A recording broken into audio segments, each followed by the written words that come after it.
there and welcome. It's Christina Johnson here, transformational nutrition coach and founder of the Emerge Weight Loss Program. And today I'm going to talk all about protein powder. So, I don't know about you, but this is a question that I get asked a lot from the members of the Emerge program. Because if you've ever been to the store, if you've ever tried looking for a protein powder, there are so many options out there. And they're not all great options. There are some really good ones, and then there are some that just wouldn't follow a lot of the clean eating and health principles that we want to be following. So I want to clear some of that up for you today in this video. So first, there'll be a couple questions I want to go over just in general about protein powders, and then I'm going to give you 4 tips that you can use when you're at the store so that you feel confident that you're picking out a good option. Before I dive in though, I am curious, have you ever bought a protein powder before? So just put a 1 in the comments if you've ever purchased a protein powder. And if you have, or if you've looked at them, I would be curious to know if you've ever felt a little confused or overwhelmed or just unsure of what to look for in protein powders. So let me know that in the comments as well. But the first question that I want to address that, I do get asked sometimes is it necessary to drink protein shakes when you're wanting to lose weight? And the answer to that is no. It is absolutely not a necessary part of weight loss to have protein shakes. It is completely optional. I know there's a lot of diets, a lot of programs out there that tell you, you need to be having certain shakes or certain pills or supplements to lose weight. And I just don't think that that's true. So it's not necessary. But for those of you that are considering it, the second question is, well, what are the benefits to having protein shakes? And I do think there are several benefits.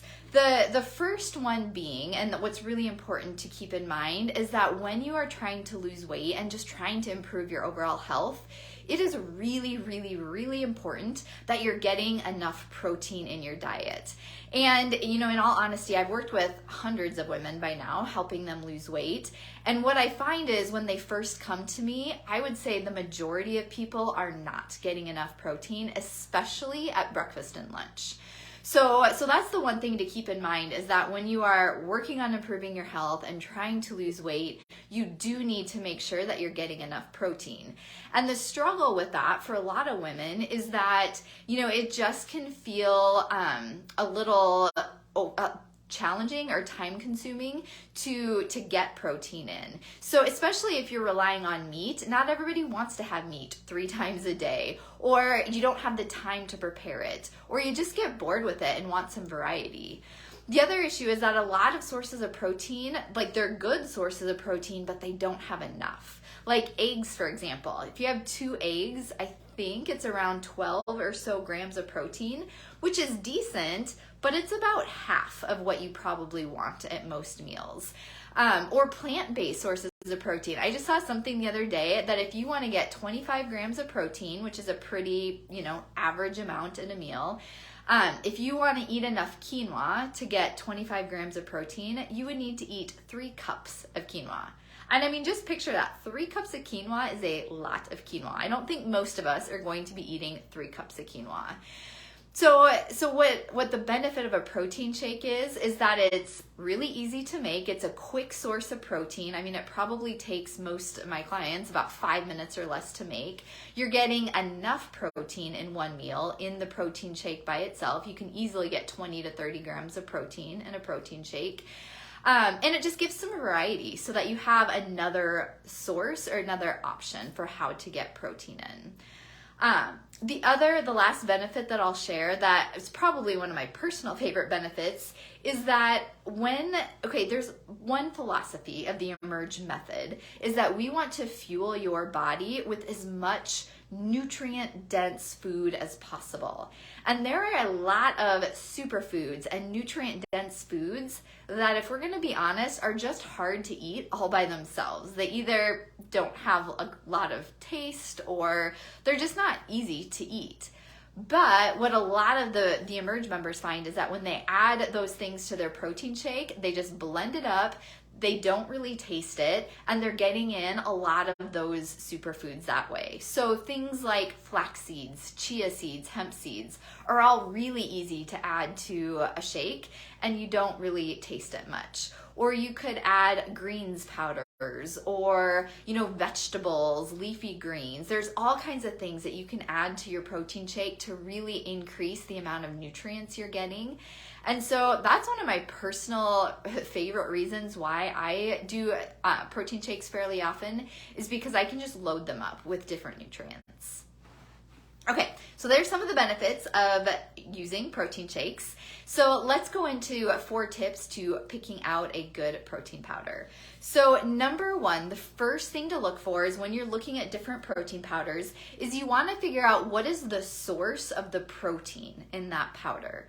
So every powder uses a different ingredient to get the protein from. So some powders are whey based, so the protein comes from whey, or it can come from soy, or it can come from collagen, it can come from hemp seeds. So there's all these different sources of protein, and different protein powders use different sources. And some sources are better, healthier options than others. So my personal top 3, I would say, are collagen-based protein powders. I really like those. I really like bone broth-based protein powders and beef-based protein powders. So those are all great sources of protein.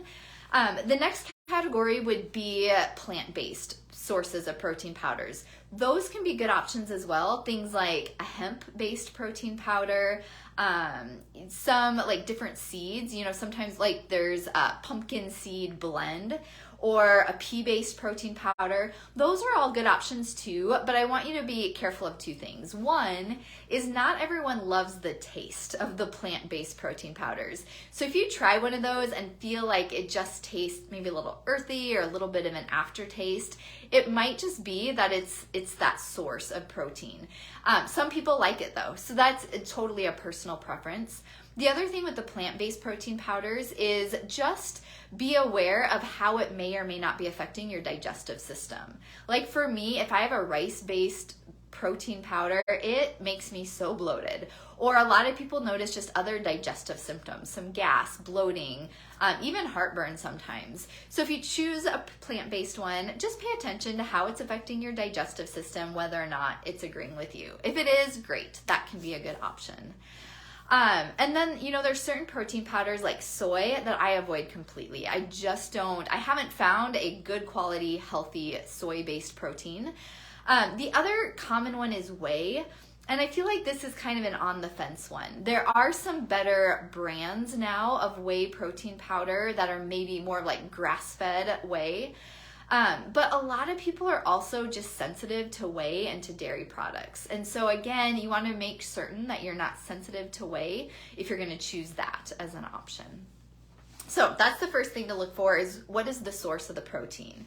The second thing you want to look for is how much protein is even in a serving. I mean, ideally, you'd like to have 20 to up to 30 or so grams of protein in a serving of your protein powder. If you're not at least 20 grams, you might want to add other things to it to boost the protein content, like hemp seeds or flax seeds, for example.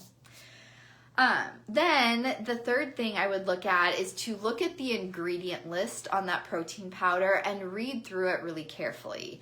If I ever look at a protein powder and it has this long list of ingredients, that's a little bit of a red flag. I just wonder, why are they adding all of that stuff into it? Because it's just not necessary.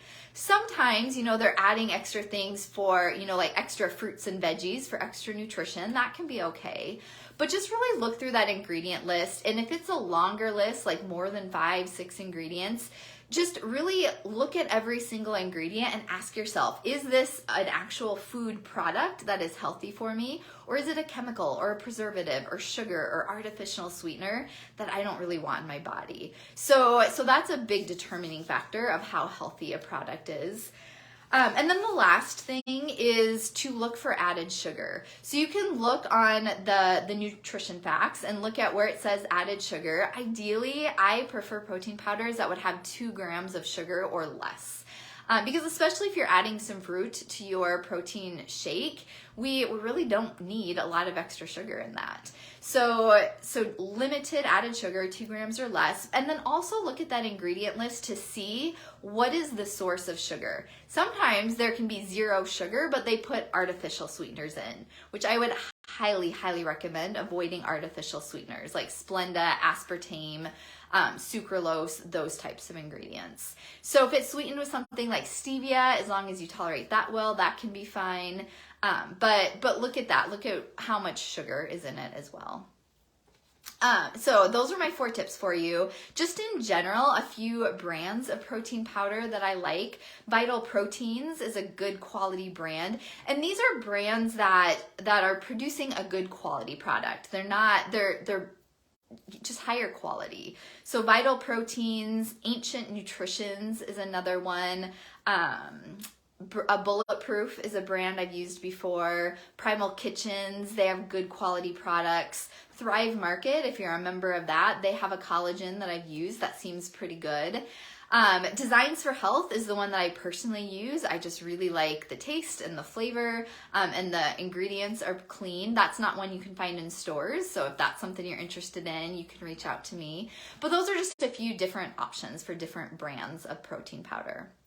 So hopefully this has been helpful for you, giving you a few tips on, what to look for when you're looking for a protein powder and some brands that are good options for you. If you have any questions, feel free to put them in the comments.